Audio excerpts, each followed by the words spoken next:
Greetings and welcome everyone to Jack Lumber. Jack Lumber is basically the next step in Fruit Ninja gaming, and it is actually surprisingly rad.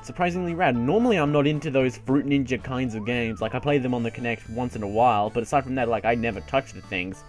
So I'm really surprised at how much I'm actually enjoying this game, but there are some problems with this game, and the first one is the fact that there's no volume slider and there's pretty much no graphical options at all. There's no resolution, no volume sliders, nothing really.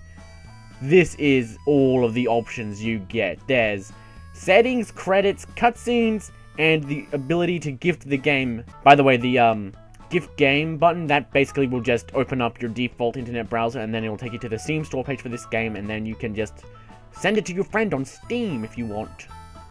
So that's interesting. Anyway, this is our cabin. All of these animals represent a level that you've completed. Every time you complete a level, you will have to avoid killing an animal, and if you do so, then you get to bring it into your little house. You can see how certain ones have different number of stars on them, and that's your rating on that particular level. So you see here, this moose, he has 2 stars. That means the level where I saved him, I got 2 stars on that. But you see this beaver, I got 3 stars on him, because he's a special beaver. And I got a letter from someone. The letters are basically just how the story is told. That and cutscenes tell the story. So, basically you're told that, oh, someone doesn't like the fact that you cut down trees, and someone else really likes you. And that's basically the end of those letters. Now, there's also a Granny's Cupboard you can get, where you can purchase basically upgrades and items and new ways to play the game, like beards. Beards increase the difficulty of the game and change how it works. Like this Father Times beard, that will make the game more difficult by giving you less time to react and stuff like that. But you'll get more points. So it's like this toss-up of like, ooh, what do I do? What do I do? And that's what basically it comes down to. And also, I should mention that there are no in-app purchases or anything like that. This is all in-game currency. You don't have to purchase it. There's no like, oh, give me some $20 million and I'll give you some wooden coins. No, none of that. It's just, you play the game, you get its in-game currency, and then you use that in-game currency to unlock more objects and stuff like that. That's how it works. So the more you play, the more stuff you get. So I'm on World 2 right now, and it's actually getting rather tough. So I'm going to go back to World 1 and show you this level where I got 1 star on. So I might as well try and beat it. So let's just start playing.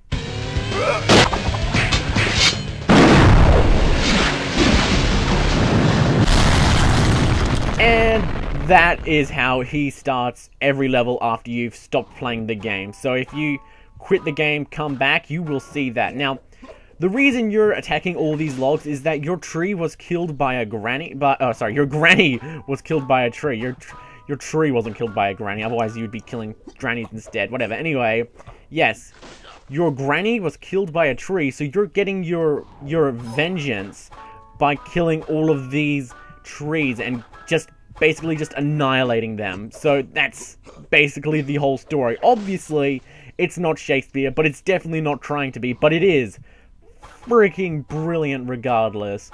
Now, the way that it works is basically, you just want to make sure that when the wood all appears in the middle of the screen, you hold down shift, and then you want to slice the wood. Certain things have different ways they get cut. So you see how there's an arrow on certain pieces of lumber. That means that they can only be cut in that specific direction, and if you cut it in another direction, then it will just not work. You also cannot chop wood from the side. It has to be chopped from the middle down. So you see here, if I cut it from the side, that won't work. But if I do it from the middle, that will work. You saw there that I just sliced a clock piece of wood. That will freeze time and allows me to get more precision out of it. Now you see here, there's this maple syrup there. If we attack that last, it will give us a maple finish. And that will basically give us these extra lumber to attack, and then that will give us a higher combo. So you want to make sure you always get a maple finish. If you hit the maple before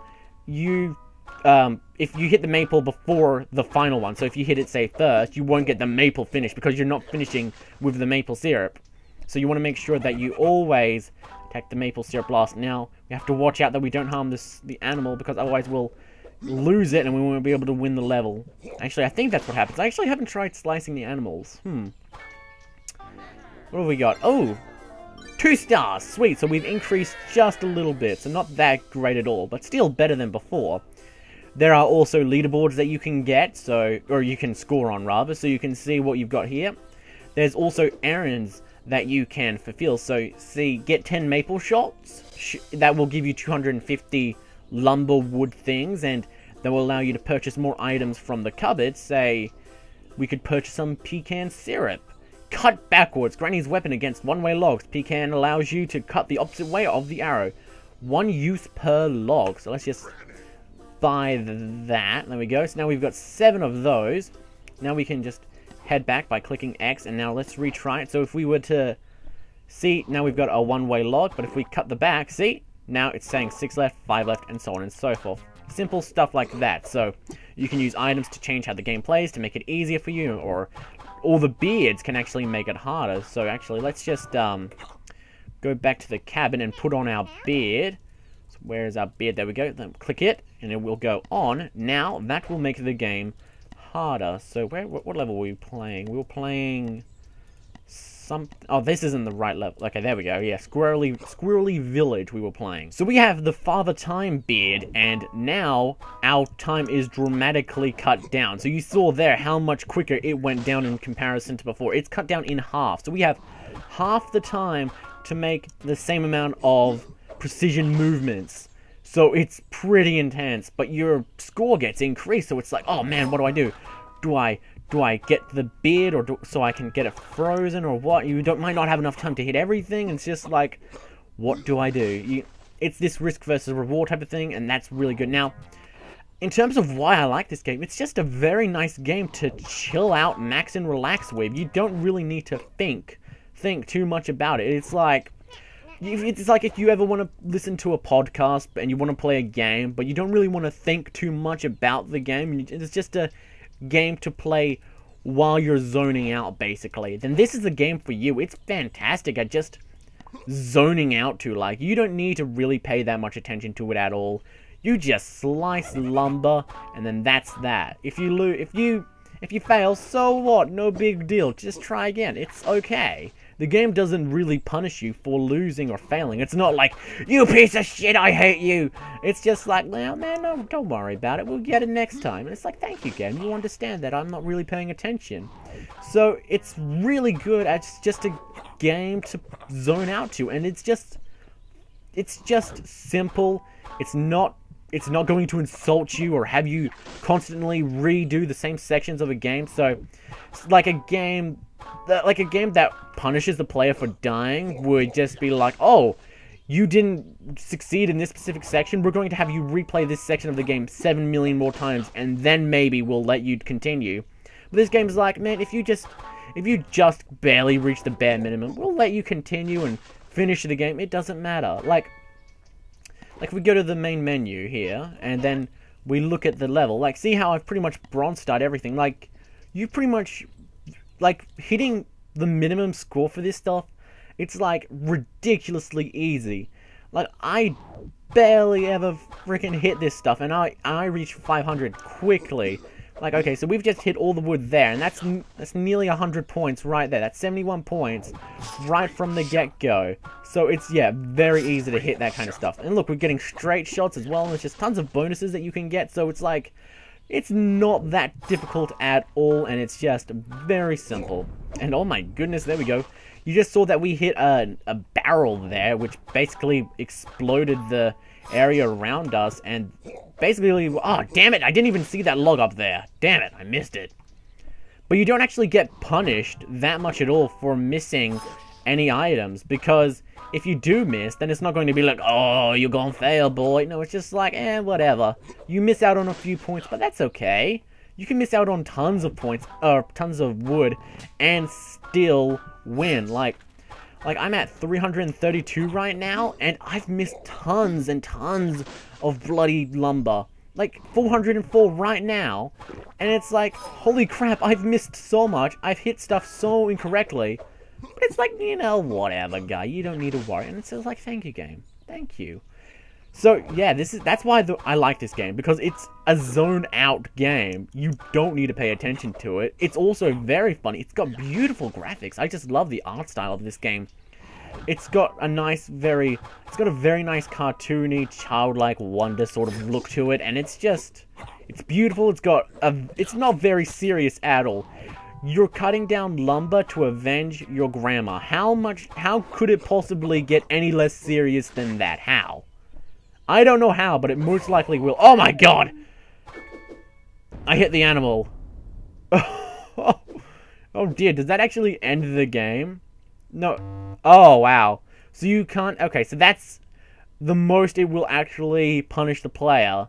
Okay, so I've never actually managed to hit an animal. So if you do hit an animal, then you will be made to restart the level. So, geez, that actually is a bit harsh in comparison to what I was saying earlier on. But, I mean, it's actually surprisingly difficult to hit stuff like that for the most part. Because, it just goes to show how difficult it is to actually hit the animals. Because in 90 minutes or 2 hours or something like that, that's the first time I've ever actually hit an animal.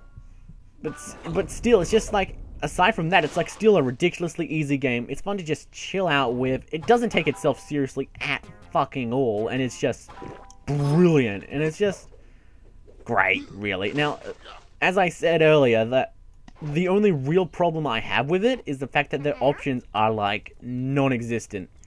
Also, in your little cabin, you can mess around with these guys by clicking on them, which is just very goofy. I don't really see the purpose of this, but you can do it. I just, like, what? Something that I also would like is maybe that if you could just get a, like, I'm not sure if you can do this or not, but maybe if you were to, like, highlight the animal that has, like, 1 star, you could view the level that it came from somehow, like maybe holding the click button over it, that would give you a little statistics about the level that it came from, and then that way you could just quickly go to that level to figure it out. Like, if I really want to make it so that this fox turns into a 3-star fox instead of just a 1-star fox, then I could just maybe just, like, hold it, and then it will take me to that level or something like that, because that would be nice, because as of right now, I have to pretty much just guess where that fox came from, or just, you know, check it in here. But I mean, like, it would be quicker if I was to just do it from here. Like, oh, see here, there's a fox, and then, you know, I have to also search through here. It's like, okay, which is the fox? No, that's a raccoon. No, that's a snake. Oh, there's the fox. See, I had to do that rather than just, you know, holding this down and clicking the fox. Something that I could just quickly take me from the cabin straight to the level that I'm trying to increase my ranking of. That would be nice. And aside from that, yeah, this game is actually really cool. It's got very nice cutscenes. They're animated beautifully. The game just in general looks very nice, and it's got a very nice cartoony look to it. It doesn't take itself seriously at all. And that's Jack Lumber. That's really all I can say about it. So thank you for sticking around, everyone. I hope you enjoyed this first impressions of Jack Lumber, and